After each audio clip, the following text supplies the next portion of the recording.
In Chicago, you know that all sports rock. The Bears, Hawks, Bulls, Cubs, and Sox. Pick your favorite, you can choose. As long as the Packers lose. For everything you need to know, it's Bill Swerski Sports Talk Chicago. Bill Swerski Sports Talk Chicago. Hey everybody, welcome to another edition of Bill Swerski Sports Talk Chicago. This is your hosts, Alex and Sean. On this episode, we're going to be wishing you all a happy Mother's Day. We're going to be talking about Bears rookie minicamp. We're going to be talking about Cubs baseball, White Sox baseball, and the Blackhawks coaching search. But first, I'd like to thank our sponsor, the Rockford Ice Hogs. If you're not familiar with the Rockford Ice Hogs, they're the AHL minor league affiliate of the Chicago Blackhawks. What does that mean for you? You get to see the stars of tomorrow today at family-friendly, affordable prices. So head on over to icehogs.com, get yourself a hat, shirt, jersey, tickets, and more. Tell them Swerski Sports sent you. Alex, my friend, how are you doing on this fine day? Good, very good. Had a nice Mother's Day with the family and then spent the later afternoon enjoying this really, really nice weather. This is as good a weather as you can get. It's not too hot, it's not too cold, it's not rainy, it's not windy. It was perfect today. And we went out for brunch with my mom earlier today on kind of this like patio. It was enclosed, but it was like a patio on top of a rooftop that was really, really nice. But you had a lot of the sun coming in. So that was really nice. Unfortunately, today, the only thing that was amiss was just a blah Cubs game, but I missed most of it anyway. So whatever. What are you going to do? But yeah, other than that, really good day. Yeah, I mean, it was a game, but uh, there's a 162 game season. You're gonna have those.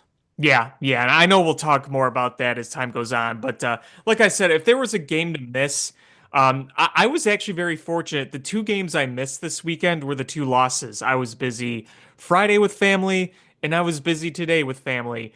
I did not have plans with friends or family on Saturday night, so I was able to see the one win of this weekend. So usually I'm a jinx, but this weekend I was not. Um, so I want to jump into Bears talk a little bit. Is that okay? Yeah, because I have some nuggets I want to discuss with you, as I'm sure you want to discuss with me. Yeah. So, the draft was just a couple of weeks ago, and the uh, the rookie mini camp was this weekend. They just wrapped Hmm. it up. So the Bears had 10. They had their draft picks plus 10 undrafted free agent rookies plus 23 players that are on tryouts. So they had a good number of players there, like roughly 40 players.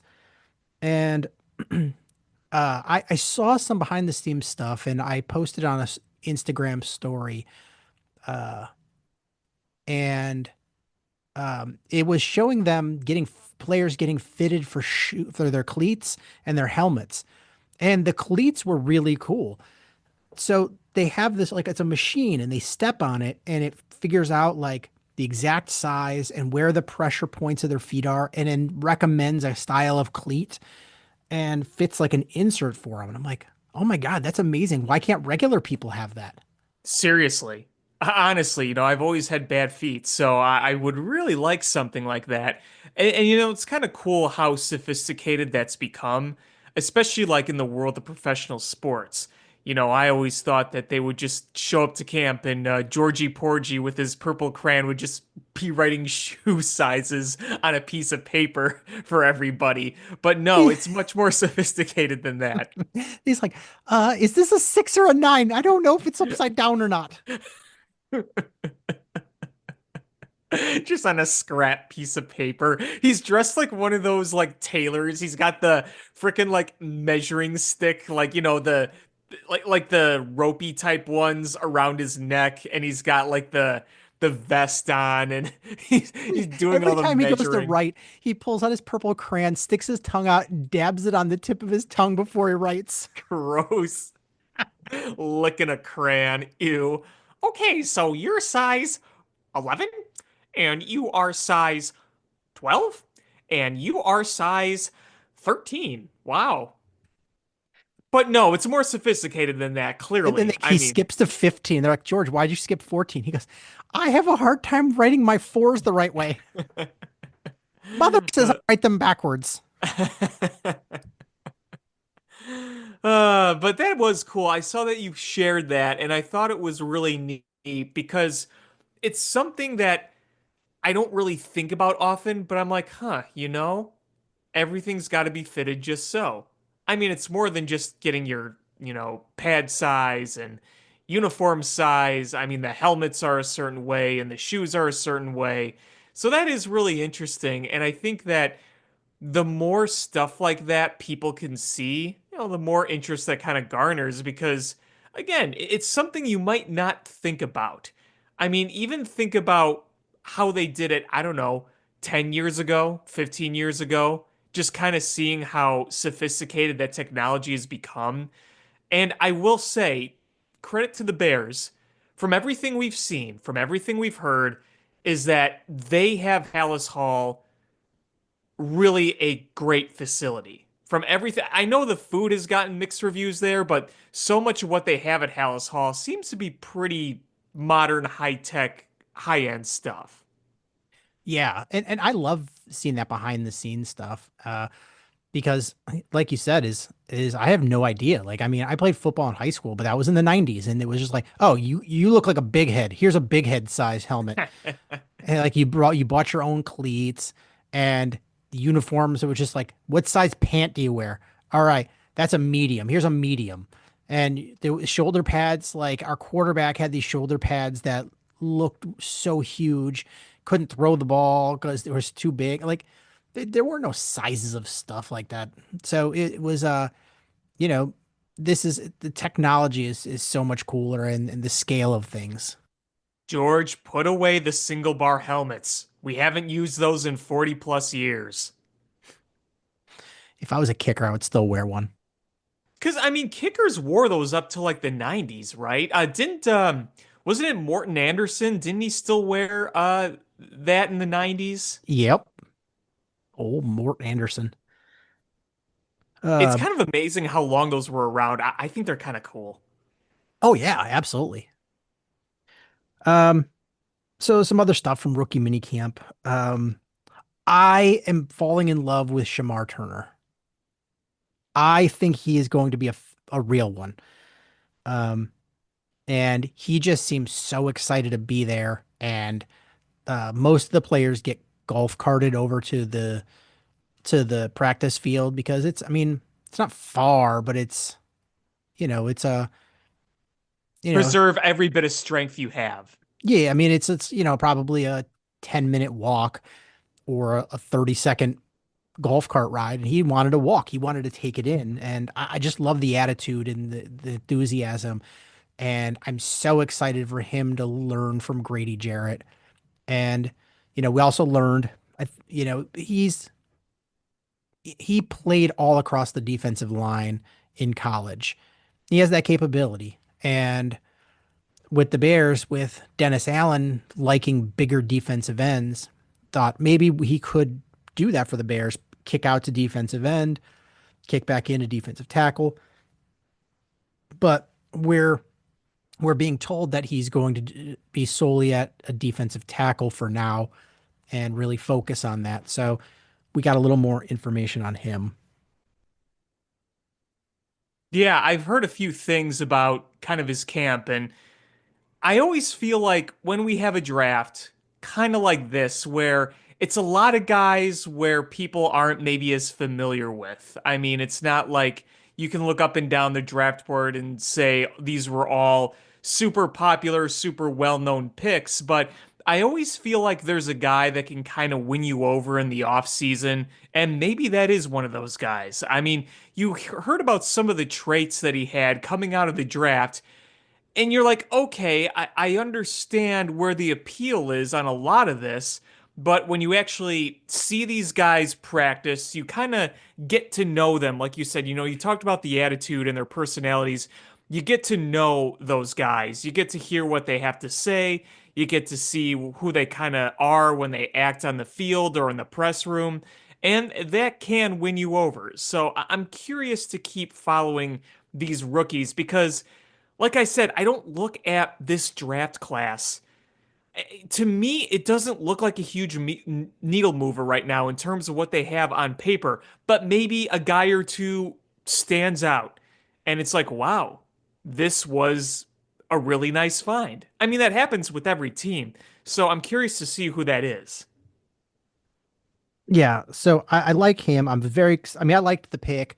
But I'm excited now, like, because I watched film on him, watched him play, but I, unless you're actually watching the whole game or you're there at the stadium or things like that, you don't get to know anything about the personality. So a lot of these players, unless they're from like big schools where I watch the games or Michigan players where I watch the games,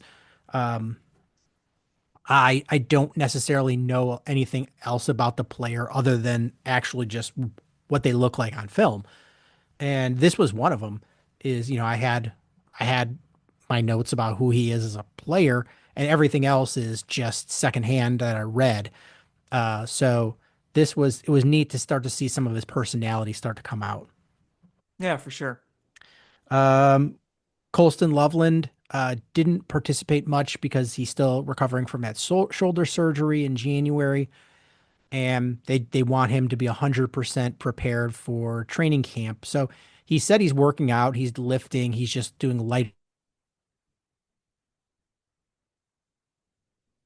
getting to meet the other players and everything. So, um, you know, I think that's good. Um, Luther Burden the third, I think people are starting to become obsessed with him and in Bears fandom. He's been the most talked about player in camp, I would say, this weekend, like far Yeah. and away. Yeah. And he had a quote, and I know there's other players that'll say something similar, and they have varying degrees of it coming true. But he said, quote, everybody that passed up on me gotta pay. And I love it. I feel it from him. Um, I really feel it. I remember Josh Rosen. I don't know if you remember him. He was a quarterback several years ago. Like for in the draft, came out of UCLA, and he went in like the middle of the first. And people were talking about him being a top five pick, and I was like, I don't see it. I really don't. I don't like his college tape. I wouldn't touch this guy in the first four rounds. I'm like, I just really don't like him. He failed miserably and was on like six different teams, just never stuck anywhere. But he said the same thing. He's like everybody's gonna regret this, but I didn't feel it from him. It sounded like more angry than I'm gonna prove you wrong. And I get this from Luther Bird. Like, all right, I'm gonna go out there and I'm gonna show everybody. And we already started to see that, in the league who he was. Yeah. No, I mean, I think that's one of the reasons why people like him is that type of an attitude. And listen, how many times have the Bears been pointed at saying, oh, you could have drafted this guy, this guy, this guy? Wouldn't it be nice to be on the other side of that?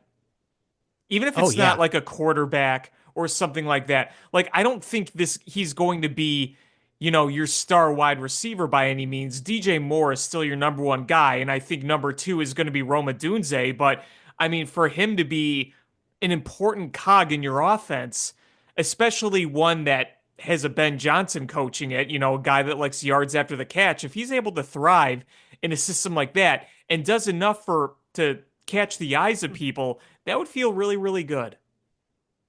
yeah, and you know, Ben Johnson, because Luther Burden I think went to college with Jameson Williams, or they knew each other. They knew each other somehow. They might have gone to college together.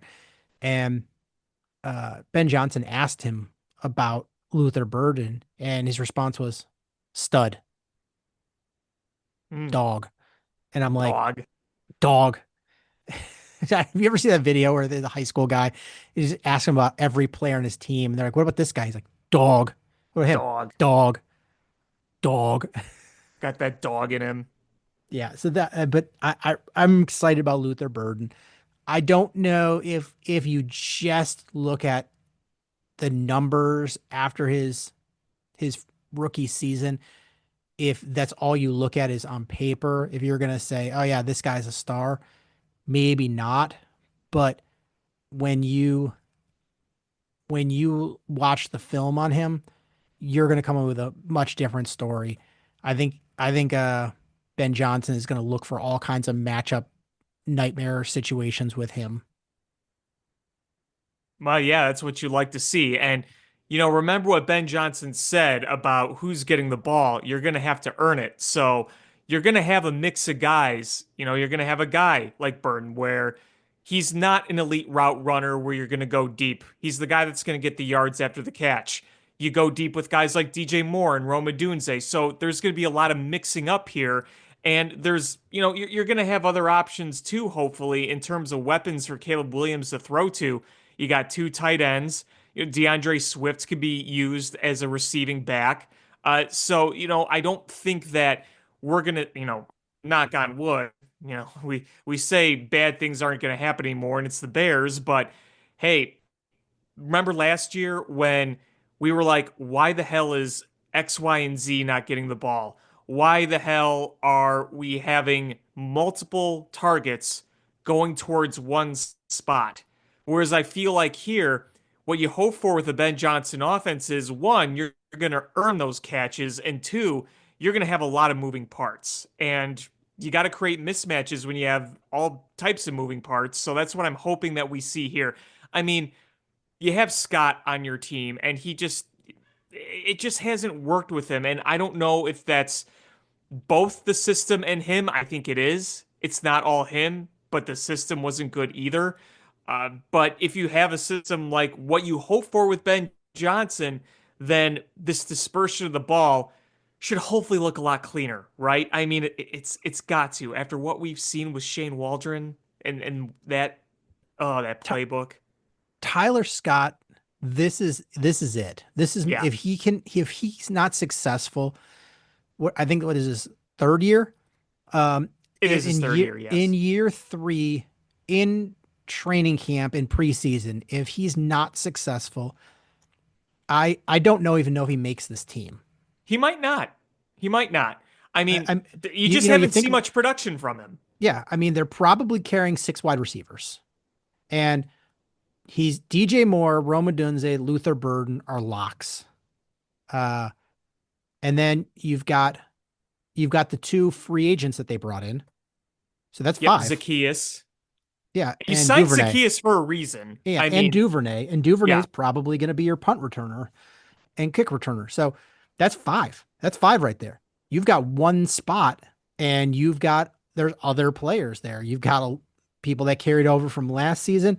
You've got uh you've got undrafted players that you brought in who are trying to fight for that a spot in the lineup.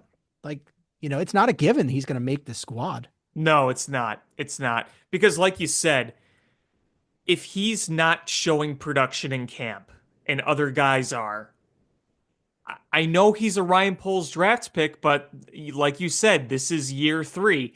Wasn't it the game against the Lions that they blew where Justin Fields threw a deep ball to him and he slowed up just at the last second and it would have been not only a first down but a touchdown to seal the game. And again, I think it's partially him, partially bad systems, but you really have to make a name for yourself this camp now. I mean, you look at the wide receivers you have now, and I would say your top four right now have to be Mora, Dunze, Burden, and Zacchaeus, right? Like that feels pretty safe. Yeah. So you got four, or so you got um I mean, I think Duvernay, Zacchaeus, Burden, Dunze, Moore are safe. I Yeah. think those are so five. So it's now you're left with, and this is barring any additional pickups, but Tyler Scott, Miles Boykin, Samori Torrey, Maurice Alexander, John Jackson, Jade Walker, JP Richardson. So you got seven people at least biting for one spot on that roster. It's probably going to be the sixth spot, the five or the Yeah. sixth spot, right? I mean, Yep. And so Tyler Scott's got a lot of, I mean, I'm sure because he's a draft pick, he's got the inside track, but I guarantee you I guarantee you, and you know why I guarantee it is go to the official depth chart on chicagobears.com. Do you know what you'll see there? Hmm. Nothing. They took everybody's name off. Was that Ben Johnson's doing? I'm sure. I've never seen that before with the Bears. I've seen things where, they haven't updated it and they've left it blank until, you know, right before the first preseason game. I've seen different variations. I've never seen it before where they took everybody's name off of it. There's not a single person's name on it. It is a blank slate. And that makes me that makes me actually believe that Ben Johnson's being true when he said everybody's going to earn their spot and earn their playing Yeah. time. So, I want to say Tyler Scott. I'm with at least with Ryan Poles. Tyler Scott likely has the inside track because he was a draft pick. But with Ben Johnson, he has no ties to Tyler Scott, none Well, exactly. whatsoever. This is a completely new coaching staff. Yeah, and if Ben Johnson says, I want Jade Walker, and that's the guy. He's, this sixth guy. He's going to be blocking a lot. He's not going to be, and this guy blocked his ass off. I want him.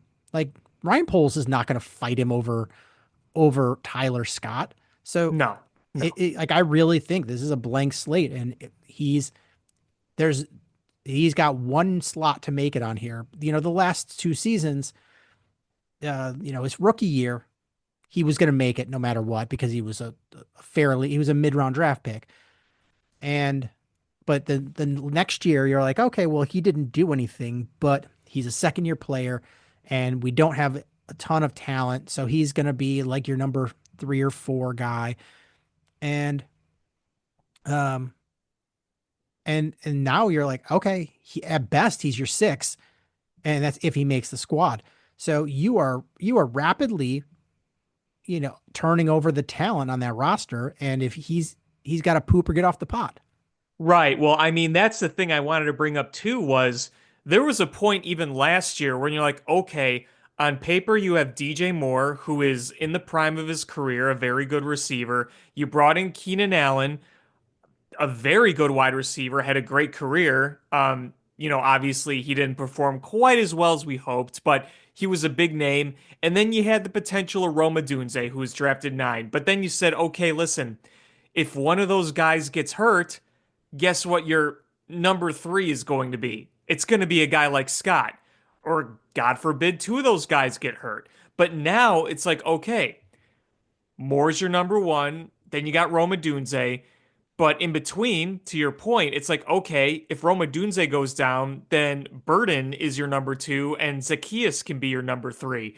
You feel a little bit better than that. And then you kind of start going down the road. But just proving your point, what a difference that is. Right. Um, so, uh, that just makes me believe that he's going to really have to earn this spot. And I don't know if he will or not. Um, I don't think he's not talented, but he just really he has shown absolutely nothing. And uh, I know that the certain other wide receiver that is no longer on the Bears, fans beat him up pretty good. Um, and he made some bad plays, but at least he was out there playing. Tyler Scott doesn't do anything. He just takes up a spot. Were you referring to what's his nuts? Valus Jones? My friend Valus Jones. I Yeah. didn't hate Valus Jones. Did he deserve to get cut? Yeah. Or and should they have traded him if they really had a trade partner? Yeah. But I saw the vision of what they wanted to do with him, and there was too many mistakes. The I talent was there. The mistakes were the part. And Tyler Scott he doesn't, I don't think he has the talent, and we don't know if he makes mistakes or not. well, and with Valus Jones, I didn't like him, I didn't dislike him personally, but he was very frustrating because you would see occasionally the potential. You'd get a glimpse of it. And then you would say, is he finally going to turn it around? And then no, it wouldn't happen. I mean, I remember in 2022, towards the end, obviously it was tankathon, but I remember Velus Jones finishing 2022 fairly strong. And you're thinking, okay, maybe we're going to start to see something here. And then it just didn't materialize. Obviously, he got beaten up because of his older age. All the jokes like, oh, ho, ho, ho. That one monk you see in that video is like 1 billion years old, is best friends with Velus Jones, stuff like that. But eh, it was frustrating to me because I saw a guy that was very, very high ceiling but low floor. And I was hoping they could get that high ceiling with that speed and the versatility that he had. And then, too, we saw the mistakes on special teams. That was the other thing. My hope is he's going to be a poor man's Cordero Patterson. Right. Right. Exactly. That Swiss Army knife. And and I'll be fair, is go look at the career arc of Cordero Patterson. He was a failed pick. He was a failed draft pick. And he finally figured it out after he was considered a bust and figured out his niche and then figured out he became a gadget guy. But everyone's like, oh, look at this guy. He can't catch. He's a wide receiver that can't catch. And he was always an elite return man, but yes. He found his way around things. So maybe Velus Jones figures it out somewhere else. But I don't see Tyler Scott as being an NFL caliber contributor. Yeah, maybe I'm wrong, but maybe. I don't see it. Yeah. Ozzy Trapillo. He talked about versatility and how he practices both sides of the line, so he feels comfortable stepping either way. And I, honest to God, think he's going to be given a clean, actual chance of winning that left tackle spot. And if Braxton Jones either stumbles coming off of injury or God forbid, has a medical setback where he's not able to play until closer to the start of the season or even misses the start of the season, he might get Wally pipped. I mean, he's got to recover from that injury, right? And it's not the easiest injury to recover from as a lineman. Right. And, watching Trapillo, he doesn't do anything very exciting, but he really is a good technician for somebody so big. Like, he's 6'8". He's a big man, but he's a really good tactician. And, maybe that's what we need, is nothing flashy, just somebody that is just a good tactician and does the job without any sort of flash. Yeah, I mean, be efficient, be smart. That's what you could ask for. I don't need a guy that's going to necessarily be an all-pro. I would love one, but if he's just efficient enough and he doesn't do stupid things on the line, because that's just what kills me. And I've said this over and over on this show. How many times over recent years where the offensive line, they're not doing their job because they're not blocking, but it's because they're committing stupid ass penalties. And that's what I just want to see go away. Yes. And honestly, there's times where, like, I'm okay with certain penalties. If somebody's got a clean shot at your quarterback and you hold them, all right, that sucks. You don't want to see that penalty, but you were going to lose that yardage anyway on the sack and potentially having your quarterback hurt. I can live with that. But false starts, no. I can't live with those. Offsides, no. I can't live with those. And sometimes there's ticky tack. Okay, I can live with those if you're being aggressive. So I've seen plays where the lineman is taking the defensive player and just like the player's trying to stunt in, and the lineman just takes and drives him though basically carrying him the direction he was planning to go. And they've called it holding because he was essentially in the pads. I think that's chintzy, but like there's times like that, and you're like, okay, I can live with that.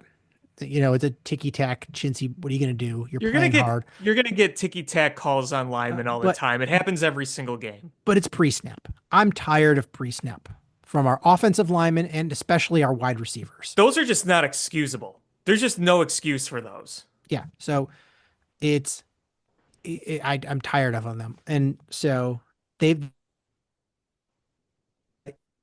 I'm hopeful for Ozzy Trapillo. I know, a lot of people look at him like, oh, we didn't draft any. I'm like, this guy was a second round pick. Like, we're expecting him to be a contributor, and at worst, I think he's your swing tackle, and at best, he might win that left tackle spot. I mean, Braxton Yeah. Jones did that. Um, let's see what else. With the Bears. Oh, so I was looking at some of those undrafted free agent rookies that they brought in, and I didn't realize that Power Eccles, the linebacker, that he was a highly recruited player in the free agent, the undrafted rookie world. The Bears offered him $130,000 guaranteed signing bonus to bring him in. Mm-hmm. So they must see something there. I didn't watch a lot of Tar Heel football, so I haven't really watched, but they see something in him because they're not likely to give, because a lot of these guys are getting like $10,000, $20,000 signing bonuses. He had 130. That's a significant, and also a 3-year contract. If it's non-guaranteed, so he's got to make the squad. But if he makes a squad, he's on a 3-year, $3 million contract with that big signing bonus. So they must really feel good about him in relation to what that linebacking core looks like. Yeah.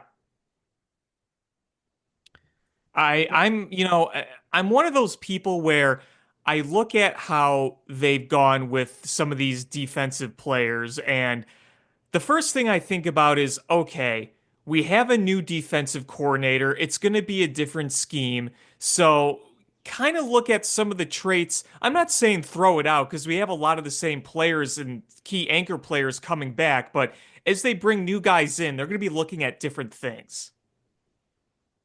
Yeah, and I don't know enough about Dennis Allen's defensive system to be able to pick up like what he thinks about or guess what he thinks about players, but um they We saw know he likes something in Power. aggressiveness. Yeah. He loves the aggressiveness. He likes the nitty gritty, if you want to call it. It's overused and cliche, but that's what we know.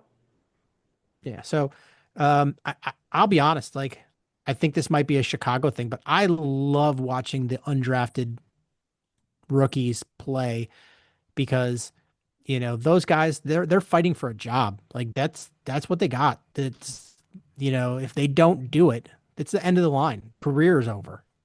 They played they were the best of the best in high school, and they were stars in college, and now they're fighting to continue playing. And I love watching it, and I'm excited because I think the Bears really did try to bolster some of those spots where on the roster where maybe they're a little thin, and really try to bolster them with these uh undrafted rookies. So um it's I think it's exciting. Um so we'll see how that goes. Um but oh yeah, so I'm looking here. So they got a couple defensive ends, they got some safeties, they got a long snapper and a kicker. Like they actually have competition in here. Like these are guys that are gonna get real shots. Yeah. It's going to be one of those things where when you're in camp, you're going to be looking at a lot of these pieces that are going to get these tries, these shots and whatever because like I said, with a whole new coaching staff, you don't really have a blueprint or a perceived blueprint of what we had in the last regime on who you think is more likely to make it than not. Obviously, you know the main guys are going to make it, but there's going to be others trying to make this roster, and the way they evaluate is going to be different than the last scheme evaluated. So I think it's more intriguing to watch now because it's a new scheme. Right. And another thing I wanted to bring up is Luther Burden was the rookie camp kind of standout star because Colston Loveland was still recovering from injury, but he was number 3 in college. And so they've given him a different number. They gave him number 87. So that kind of, I think has the Bears Twitter kind of a buzz. Is the reason he can't have number 3 is because that's a retired number for the Chicago Bears. This is a nugget I wanted to get into. Yeah. And that number is retired for former Bear running back Bronco Nagurski. The guy who apparently damaged the wall at Wrigley Field, according to Virginia McCaskey. So I want to read to you the retired numbers and those players that have the retired number for the Bears. I'm so glad you're getting into this because I want to get into it too. Let's do it. Number 3, Bronco Nagurski. Mm-hmm. Number 5, George McAfee. Number 7, George Hallis. Number 28, Willie Gallimore.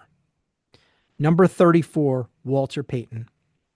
Number 40, Gale Sayers. Number 41, Brian Piccolo. Number 42, Sid Luckman. Number 51, Dick Butkus.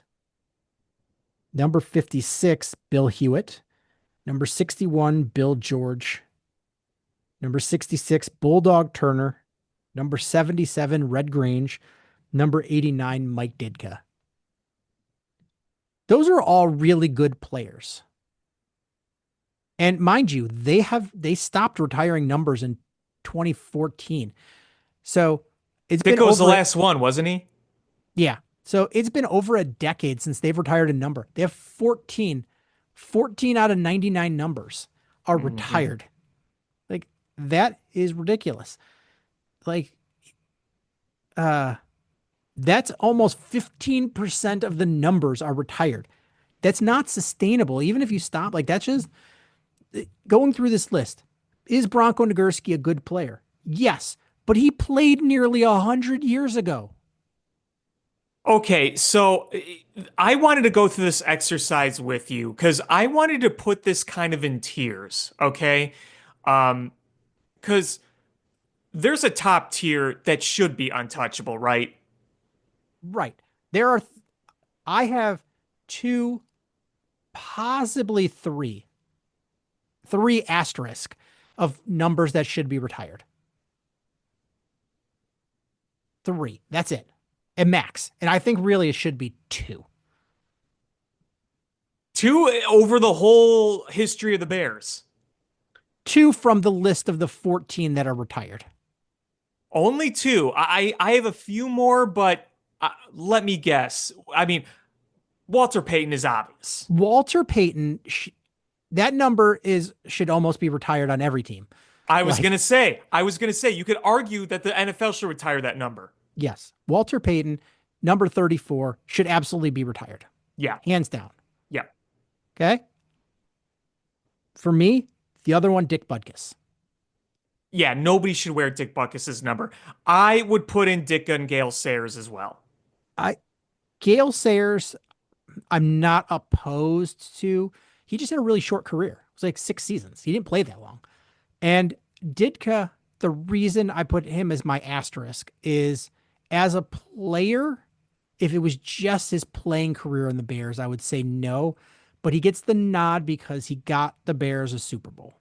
Well, yeah, right. That's the thing. He is part of Bears lore in such a way. But I think that it would be really hard to imagine anybody wearing 89 that isn't Mike Ditka. But for me, I think that Peyton, Sayers, Butkus, Ditka, I think those are 100% hands off for me. And I can live with that. Um, George Hallis should not have his. Maybe this is a controversial take, but George Hallis should not have a number retired. I agree. Nobody thinks about number seven as Hallis. They think of him as Papa Bear, the He grandfather of the NFL, the coach. They don't think of the every player. every jersey has the GSH on there. The, Exactly. the new stadium's going to be called George Hallis Stadium. So he's Sponsored by. yeah, but he's already honored. He's already honored. They don't need nobody's. He was not a good enough player to retire the number. I mean, he played in the, long ass time ago, so I don't even want to, but yeah, I agree with you. I mean, hands down, if you're going lowest hanging fruit, Brian Piccolo should not have his number retired. Was it a super sad story? Absolutely. Do I love the movie Brian song, the original with James Caan and Billy D? Absolutely. Hell The yeah, remake, great movie. ugh. The No, we don't original talk movie, about the remake. the original is a great movie. It's a sad story that he passed away. His number should not be retired. Yeah, but you can't really go back on that. Oh, I can. I can. Oh, that would be. You really want to tell the Piccolo family, hey, guess what? We're unretiring the number. Somebody said, and I'm fine with this idea, is you do a ceremony, a releasing ceremony. And you don't just do it like, we're releasing it and I giving this to release a you random from your player. bonds. Is you find when it's time and there's a player that's, like, let's say Caleb Williams wanted number 42. You bring the Piccolo family out, and on the jersey, there's like his initial or something on it to honor Brian Piccolo. And you put him and you bring him, and that's when you show him in the Ring of Honor. And so he's honored forever. And you didn't just give it away to some scrub who's not going to make the squad. You're giving it to a guy that you think is going to be an important player in your history. I'm okay with that. I just don't know if the family would be down for that. I don't know. Mm, mm, maybe not, but that's Releasing fine. ceremony. I release you from your bonds. They're in a cage. Uh, Uh, but okay, so I think we discussed like kind of a top tier. I think the second tier, you have the Sid Luckmans. Sid Luckman's famous because the Bears are a fucking joke when it comes to quarterbacks. Like, Sid Luckman, I think his family's all dead, so they should just take his number back and yoink, well, if yoink. Caleb Williams truly is great, I don't even want to think about Sid Luckman anymore. No offense, Sid Luckman, but the fact that outside of Jay Cutler, we talk about the best quarterback we ever had was Sid Luckman, who has 137 touchdown passes and He 14,000 passing yards. he looked like a John Belushi. Like, you're nobody that looks like John Belushi should be the best quarterback in your history. Probably acted like it too. Like, the old smoking Jay Cutler memes. I just picture Sid Luckman actually playing with his cigarette in his mouth. Yeah, seriously. Seriously. And now, on that same tier, I have Red Grange. Now, here's the one thing about Red Grange. He's an Illini legend as well. So he's a popular historic figure when it comes to football in the state of Illinois. He was an Illini great. He was a Bears great. But again, a lot of people know the Bear Red Grange. Red Grange and Sid Luckman shouldn't be anywhere. Any normal franchise that's been around as long as the Bears wouldn't have Red Grange and Sid Luckman towards the top at this point. Um, Red Grange Red Grange had 569 career rushing yards. Like, according to Pro Football Reference. Like, sorry, no. Uh he should not be. Oh wait, no, here we go. No, sorry. That was really wrong. According to the Pro Football or the Football Foundation, let's see. He had a lot more yards. Never mind. Take that back. He's played so long ago that profootballreference.com just doesn't have stats. There's just no stats here or Yeah. incomplete stats. Yeah. Like he played in the 1920s. Like Yeah. his first year with the Bears was 100 years ago. 100 years ago. I mean, and like he was a halfback. You know, some of these guys we have retired are like terms we don't even use anymore. Because when was the forward pass invented? I know we've had this conversation before, but when the forward pass was legalized, uh, was it the 30s? Uh it was uh I mean in college it was like the 1910 or something, but I don't know when it was For the in NFL. the NFL. Yeah, no, I'm literally looking at the same page you were. The Galloping Ghost. Most of the stats incomplete because it was the 1920s. Yeah. Yeah, Bronco Nagurski, his position, fullback, offensive tackle, defensive tackle. Like that's not real. Like that's not real. Yeah, so I think Bronco Nagurski is like he at least is known by a chunk of the fan base, but this is where it gets me.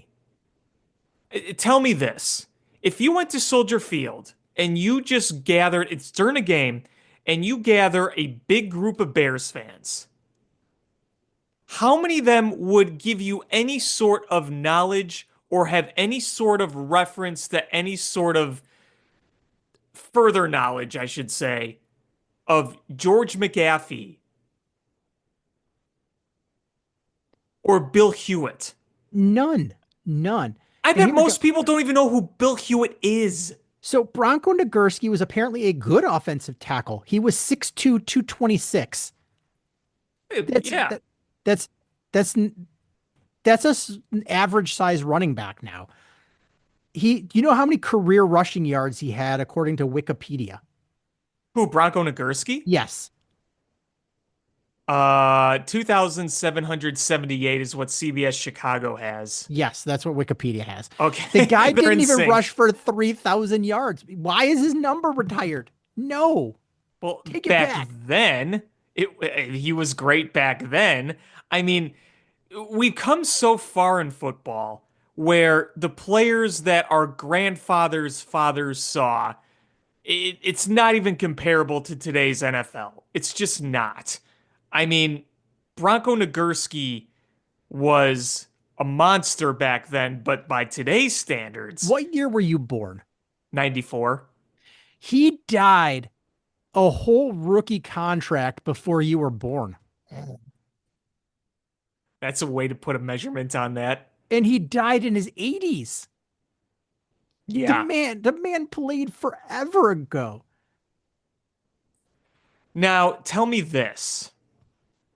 Do you think they retired Willie Gallimore because of the car accident? He was a very good player. Don't get me wrong, for back then, for back then standards, but he died in that tragic car accident after they won the championship in '63.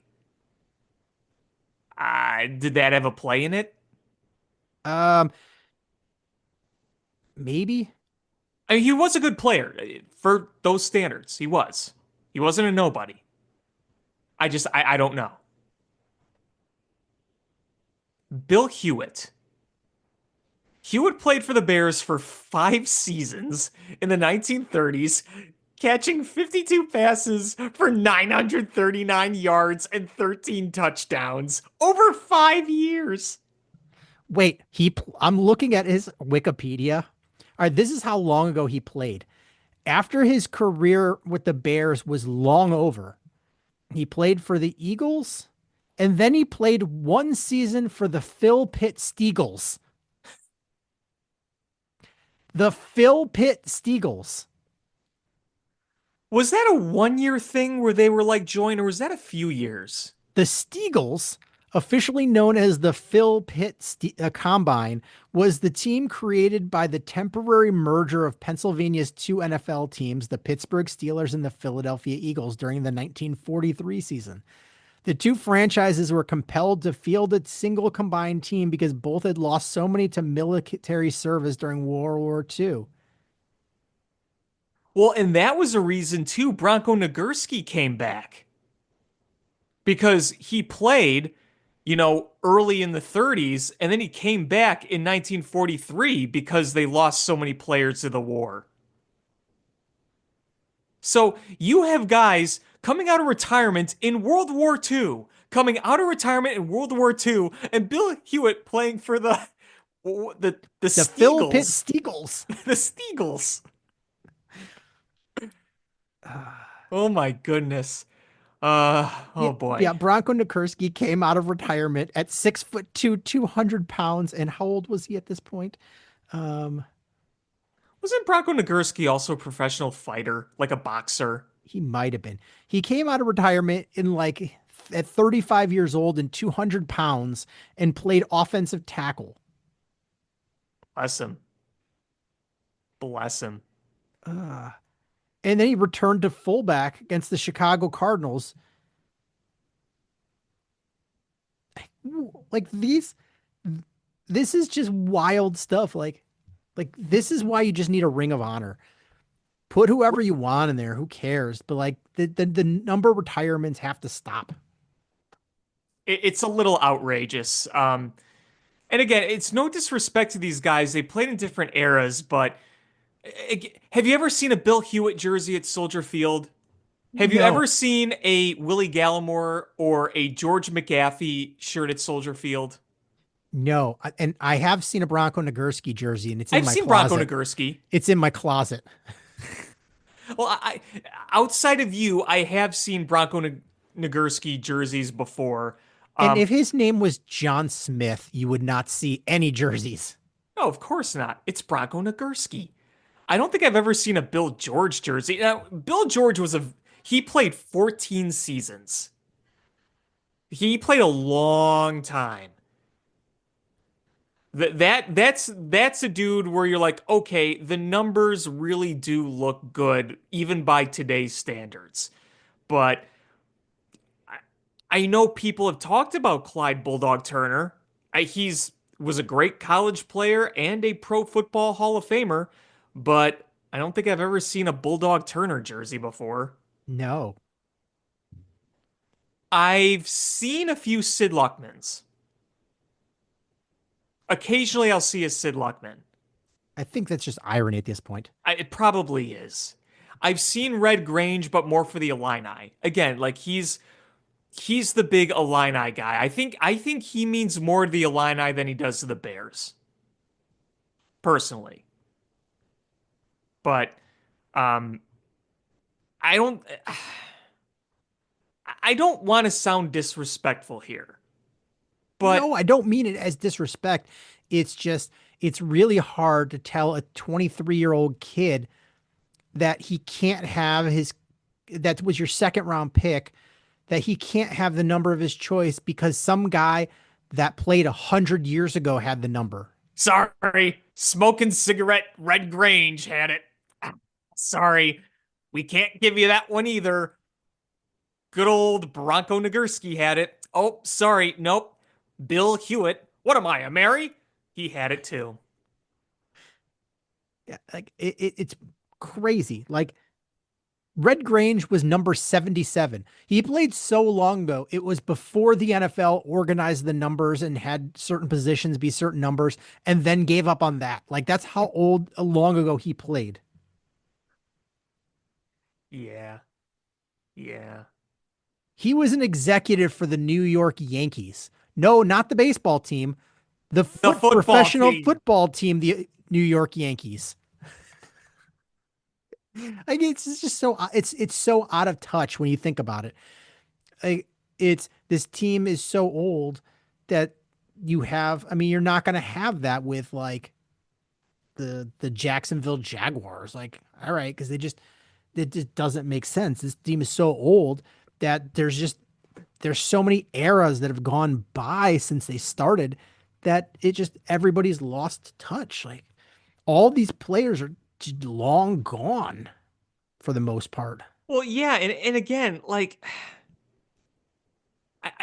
I don't mean to be disrespectful, but I think if you went to a vast majority of this fan base, they wouldn't even know some of these guys.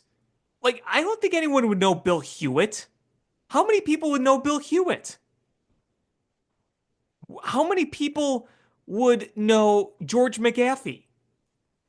How many people know Willie Gallimore? I mean, maybe, there were still people alive that watched Willie Gallimore, but I mean, again, like, freaking Bill Hewitt, eh, he played in the 30s. Of these 14 retired numbers, one of them is still alive. Ditka. Didka, and we have not heard from him in over a year. Wow, you're right. We You're have right not. because It's been a long time. yeah, I mean he's is he in his 90s by now? He is going to turn 86 this year, but Okay. it's a rough 86. Well, yeah, I mean the guy played football. But yeah, wow, you're right because obviously 2 years ago we lost Dick Butkus and then 2019 we lost Gale Sayers. But like just to what you were pointing to before, not only have these guys have been gone, they've been gone a long time. A long, long time. Yeah, I mean, like a lot of these guys were dead before you were born. Right. I mean, obviously Hallis is long gone. When did Sid Luckman die? I feel Uh, like he died not recently, but within my lifetime. I want to say he died like right Mm. before COVID. Was it that recent? Let's I see. remember Gale Sayers died right before COVID. Yeah, yeah, Sid Luckman. Oh no, he died in 1998. Oh, it was? Okay. I was Okay. wrong. I mean, it was within my lifetime, but I, wasn't really alive for that to happen. Um, so he died a year before Walter Payton, because wasn't Walter Payton 1999? Yes, Yeah. Obviously, he had that rare liver disease. And George Hallis died, what, 1983? something like that. Early 80s. Bronco Nagurski. When did Bronco Nagurski? You said Bronco Nagurski died The before I was born. 19 yeah 1990. Okay, 1990. Um, I mean, some of these guys died very tragically. Several died in car crashes. Obviously, we know about Brian Piccolo. Yeah, like Clyde Turner died in 1998. I mean, you know, Bronco Nagurski died at old age. He was old. Sid Luckman was old. Yeah, Dick Butkus was fairly old. Um, like when Dicka passes, he'll be old. yeah, he'll be old. Gale Gale Sayers Sayers was old. Yeah. old. You know, Brian Piccolo tragic. Willie Gallimore tragic. Bill Uh, Hewitt, he died. Yeah, he died in a car crash, 1946. Bill George, 1982, 52 car crash. Yeah, several of these guys died in car crashes. That's really sad. Wow. But I feel like if you're going to build this new stadium wherever it is, you kind of do what the Cubs did and you have that like wall of fame. And I think you retire the jersey for some of these guys, but not necessarily the number. yeah, But again, you hang the jersey up. You do some mhm. sort of ring of honor. You do some sort of uh it's you do something to honor everybody and just enough of the retired jerseys. Because I mean, listen, if there was a guy in the modern era to be retired by the Bears who would be worthy of it, it's obviously Brian Urlacher. Like if you had to pick the one guy, it would be him. Yeah. And, and think about it too. You know whose number is not retired, who's probably a lot more worthy, is not more than Brian Urlacher, but many others. Dan Y- Hampton, Richard Dent, Mike Singletary, Mike Singletary, um, Mongo. Mongo. Yeah, I mean, you can go on. yeah. I mean, like a lot of 85 Bears. Yeah.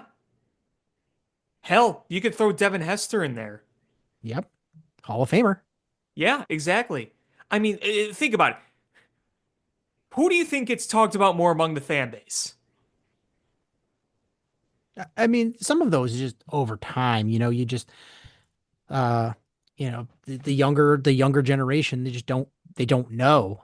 And so like that's why retired numbers are hard. But they should just do something to honor them. Like uh whenever they retire a number, there should be this big thing where it's like a montage of the players that had their number, or not their number, but their name in the Ring of Honor. And I hate the name Ring of Honor. I don't know why I keep saying it. Seems like a Dallas thing. But whatever your Bear Den, uh, play a montage for everybody. Do a big thing where you showcase all of the players that are already in there, and then show the players that the new players. And so you can do something like that. I just think that these retired numbers are kind of silly.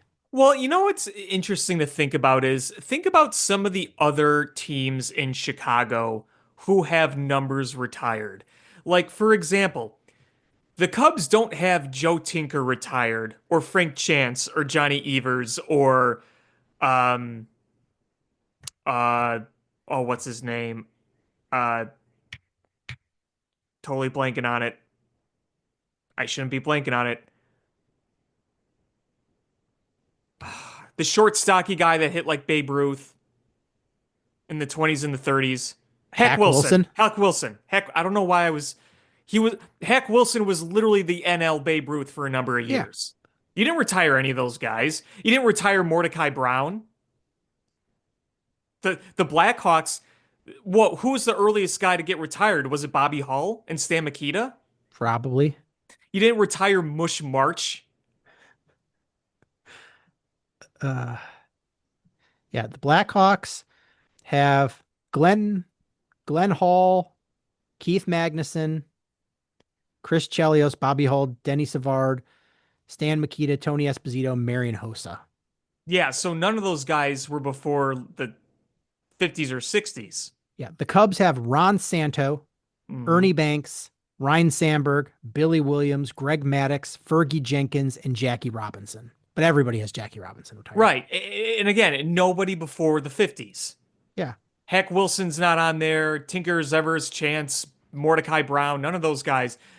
No Charlie Grimm, no Charlie Root, even though he's not even in the Hall of Fame. But I don't think Charlie Grimm is in the Hall of Fame either. He should be, but he's not. Other The story White for another Sox day. actually have quite a few retired numbers. They do. Like Nellie Fox. Do they have Nellie Fox retired? Nellie Fox, number 2. Harold Baines, number 3. Luke Appling, 4. Minnie Minoso, 9. Luis Aparicio, 11. Paul Konerko, 14. Ted Lyons, 16. Billy Pierce, 19. Frank Thomas, 35. Jackie Robinson, 42. Mark Burley, 56. Carlton Fisk, 72. So you have a few old timers in there, but you still look at like, okay, people can reference obviously Paul Konerko and Mark Burley. Plenty of people can still reference Carlton Fisk, and obviously everyone can reference Frank Thomas. You go back to some of those guys, Nellie Fox was a long ass time ago, but you know, I didn't realize they had that many. Yeah, I was a little bit surprised. Hmm. Let's see. And with the Bulls, what it's Jordan, Pippen, Jerry Sloan, Mm-mm-mm. I'm looking here. Chet Walker, one of them. Bulls are. Gee.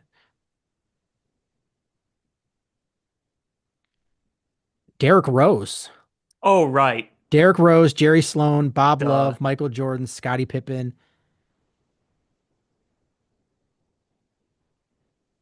And Michael Jordan's number should be retired on every team. That should be like Well, a yeah. that should just be a thing. Yeah. But I mean, the Bears had two players who were number three in college in Luther Burden and Zav Frazier. And they show, these guys probably show up to rookie mini camp like, oh, I'm excited. We're gonna have to flip a coin who gets number three. And they're like, no, neither of you jerks get it. Some guy named Bronco that died before your parents were born. Uh he has it and it's retired. Like, Oh, guy named sorry. You Bronco? can't because of Bronco Nagurski. Yeah, don't you know about Bronco Nagurski? Stupid kids don't know about Bronco Nagurski. It's Georgie Porgy talking to them. They're like, let me show you Bronco Nagurski, and they pull out like a projector, reel to reel, and it's like and it shows like skipping, jumping, grayscale footage of this guy. Like, which one is he? This isn't high def. I just picture George sitting them, and then he brings out an old projector, has this big dusty like film reel can, blows off all the dust, You, turns you just off the lights. He's like when they played in the old silenties. These were the talkies. Things just covered in dust and cobwebs. Like, we got the highlight reel here.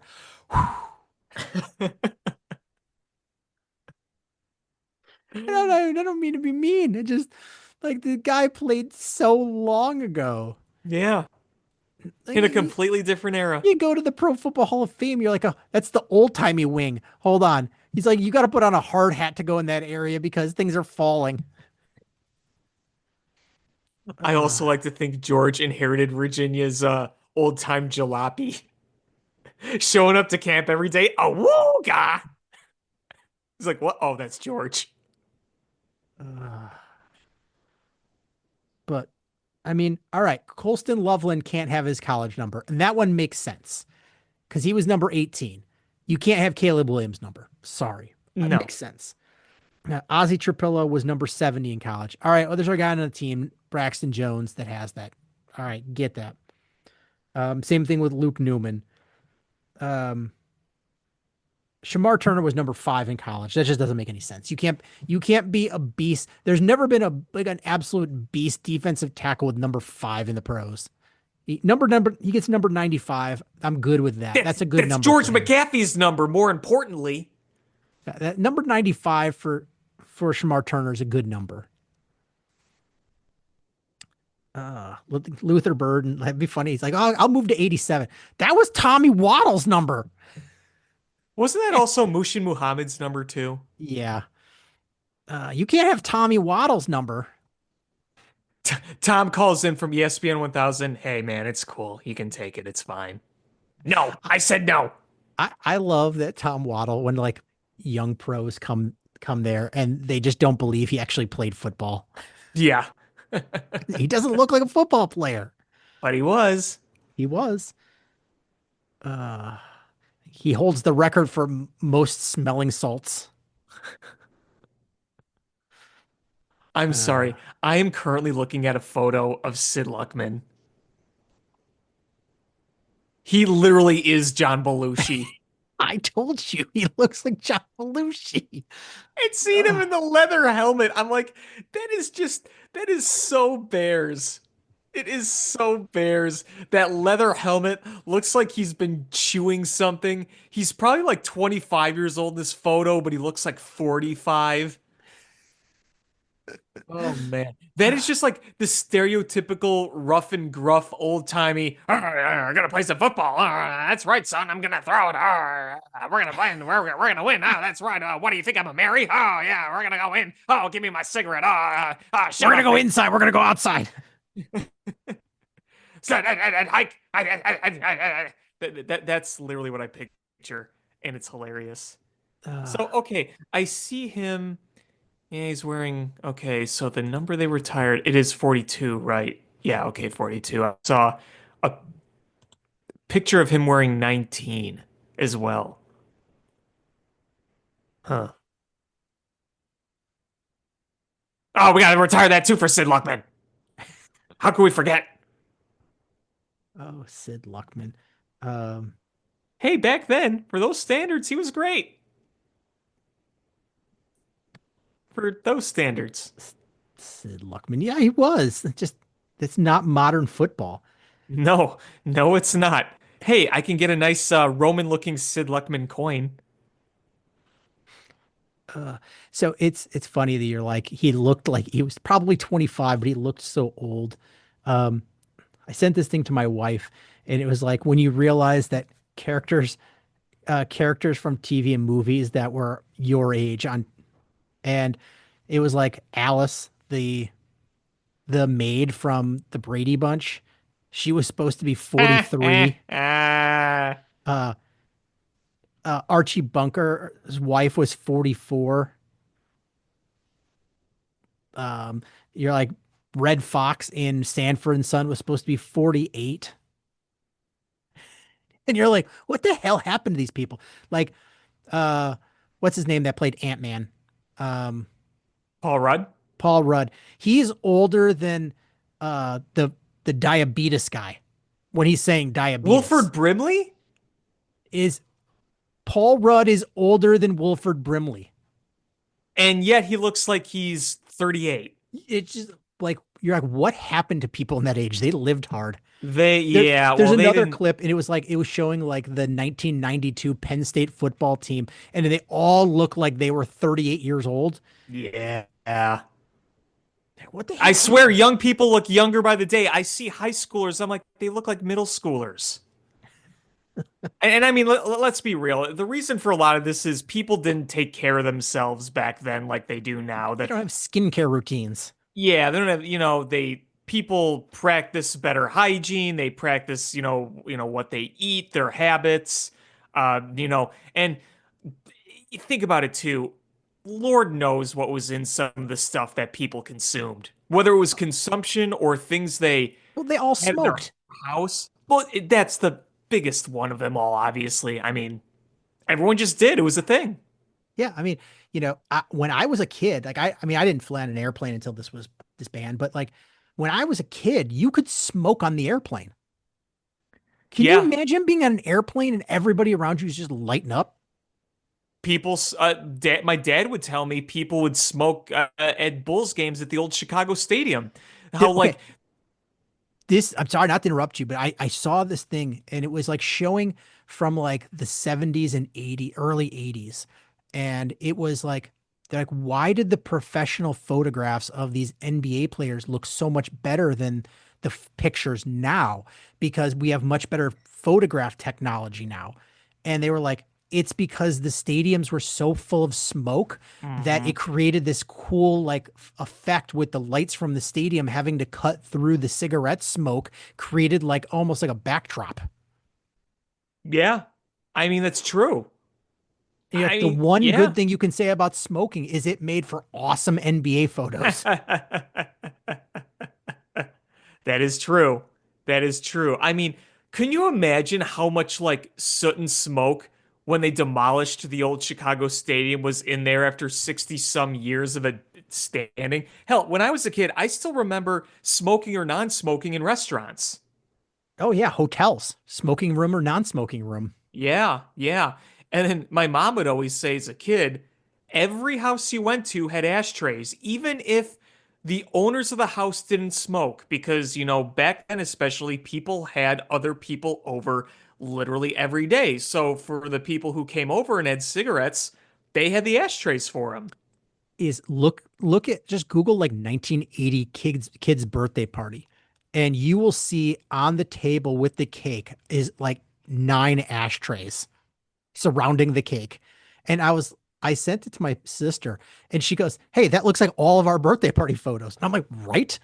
Every single birthday party photo I have from as a kid is there's somebody smoking or a used ashtray in it in the picture." Yeah. I mean, and that was just normal back then. Like, that wasn't really like anything shocking to anybody. Like, it was just part of a normal routine. I mean, now it's you I can't even rem smoke in an outdoor stadium. I remember when New York City banned smoking in bars.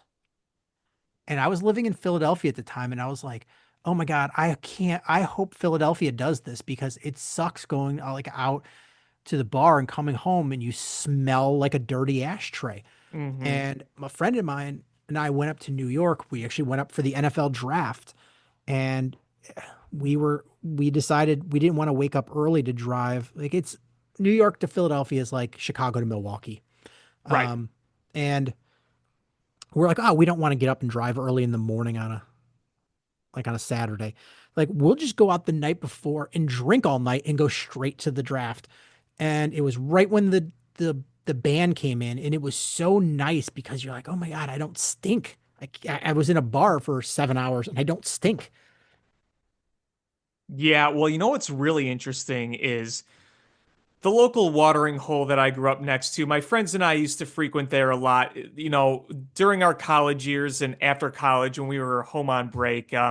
Walked down from my childhood home. Shout out to Riley's in Elmhurst, but they stopped public smoking. Oh, what was it? Like '06, '07. I think I was in middle school when like you couldn't smoke in those indoor places anymore. There was no more smoking or non-smoking in a restaurant or a bar or whatever. But after all those years, that smoke smell didn't go away. Like you could walk in and you'd still smell it after all those years. And it wasn't like, "Oh, this is awful. I can't be in here," whatever, but like you still get that hint of it. Because if there's one thing that you learn about cigarette smoke is it does not go away. It just doesn't. It sticks forever. My dad was a 3 pack a day smoker, and when he moved out of his place and moved in with us before he died, like we thought that she just had like yellow stuff around the house, and we started like cleaning, and we realized no, it was like white, and it just was stained yellow with like tar from the cigarettes. Yeah, yeah. Like he had like these like curtain things, and we washed them in like a little bit of bleach water, and they came out white, and we're like, what the hell? It was stained on the walls, and just like, this is wild, man. Yeah. And a lot of people just they didn't think of it, not in a bad way. You just didn't really think of it. And then you realize, oh wow, like that's what it looks like when it, accumulates after all that time. And I've never been a smoker. I don't necessarily mind the smell of cigarette smoke unless it's too potent. But um, when you go into a place that you haven't had smokers in for a long time, but you still smell it, it just goes to show, like, wow, it sticks for a very, very long time. Right.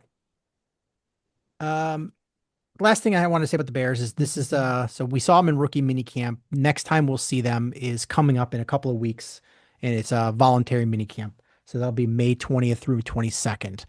Be the next time we see the Bears. So we're getting closer and closer to training camp. So I'm excited about that. Yeah, me too.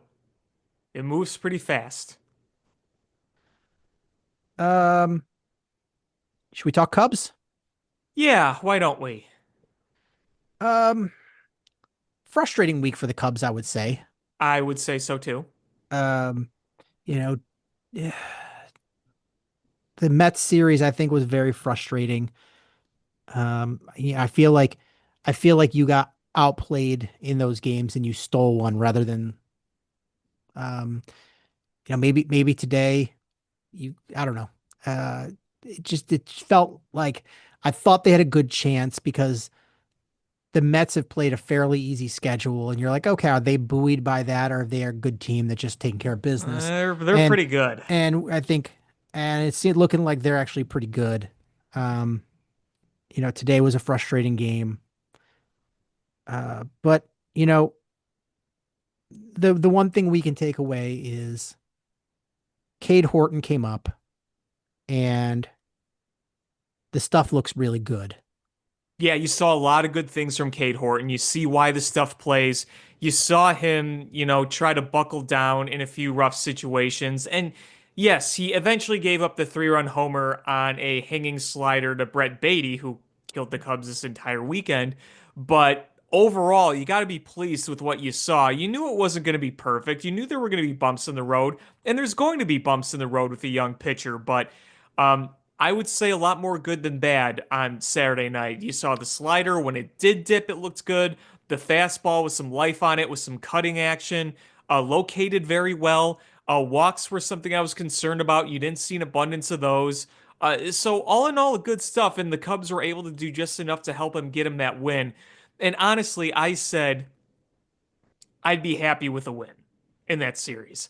I just think with the injuries that are starting to pile up, with how And they're piling long up. and grueling this gauntlet of a schedule has been, with how hard the Mets are to beat at home, just not getting swept felt like okay, not worst case scenario. Obviously, it's always going to be worst case scenario when you get swept, but I really didn't expect more than a win this series. Just with everything coming, and not to mention too that a lot of the offense is coming down to earth in a slump a little bit. It wasn't going to sustain 10 runs a game throughout the entire season. There was going to be a slump. Suzuki's slumping, Bush is slumping, even Kyle Tucker's slumping a little bit. The only one that hasn't really been slumping is Dansby Swanson. Who's congratulations to him. His wife is pregnant. Yeah, yeah. So the star athlete couple are gonna maybe have a star athlete child. Good for them. Yeah. Um, But for Cade Horton, I think the point when I'm like, this guy might be a dude, was that at bat against Juan Soto where he struck him yes. out on a changeup and Yep. he shook off pitches and he got Soto. That was impressive. And that changeup was stupid nasty. Yeah, and I like that Cade Horton didn't feel the pressure was too big. He went up there and he was like, "No, I'm." He shook off a bunch of calls from the catcher. I forget, was it Amaya that was catching? It was a Maya, yeah. Yeah, he shook off calls from Amaya, and he knew what he wanted to throw, and he was confident. And what I didn't realize is he grew up in a small town. He's like he hadn't been to very many professional games in an MLB setting, and so this was one of his first as he's pitching, and his whole family was there.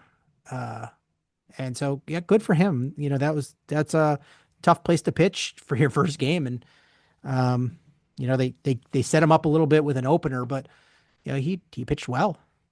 Yeah, he did. And, you look at the home run he gave up, and that wasn't me seeing somebody, oh, he couldn't handle the pressure, he panicked, he did something bad. He just didn't execute on the pitch. The pitch just didn't have enough break, and it hung a little bit, and it got hit. Yeah. Yep. So, all in all, good stuff there. This pitching staff is doing what it can. What's amazing to me is how the bullpen alternates day after day. There is zero consistency. It'll None. have a really good game, and then when it blows up, it blows up. Yep. Like today, Like it today. just it just implodes. Like you're like, I feel bad because Hodge's been pitching well, and I mean when Ryan Presley imploded, like Oh, he that was awful. you were in extra innings and you lost by 9. That's that That that shouldn't happen. that was the most frustrating game of the week because you were 90 feet away from winning that game with less than 2 outs. Pete Crow Armstrong had a dog crap at bat. As good as he's been, that was not a good at bat. And then Ryan Presley. And here's the thing about Ryan Presley is up until that point, he'd been pitching fine, but he doesn't miss bats anymore. No, no, and uh, is they talked about it post game, like, oh, his last 10 appearances or whatever, he's been good. It, I wouldn't say good. I was saying like he's gotten decent results, but I don't think he's ever going to be good again. It's Not he might get dominating, out, that's for he might sure. get outs, he might not give up any runs, but there's nothing in there that you're like, ooh, that's good. Right, exactly. It's like, okay, he got, He's almost a junk ball pitcher. yeah, I mean, it's like, okay, he's getting a few ground ball outs and a fly out. It's not closer type stuff you're looking at anymore. It's concerning. Um, I don't think he can be your closer. I really no, don't. and but the thing is, like we're in mid-May. Like we've got like 2 months before trades start heating up. How are we gonna how are we gonna keep, you know, we've got the gaping hole at third base. We've got closer issues. Uh, we've got starter issues, and now Hap. I don't know how if Hap is out for an extended period of time, are we gonna have back-to-back year with May collapses? I hope not. I I mean, hope. here's the thing is your schedule is about to drop off in terms of how hard it is. It's going to drop off big time. The gauntlet has ended, but you can't take any of that for granted. Um, the White Sox are going to have a chip on their shoulder coming to Wrigley Field next week. Yeah. They always are going to play you as tough as they can. And the record's not good, but so many of their games have been competitive.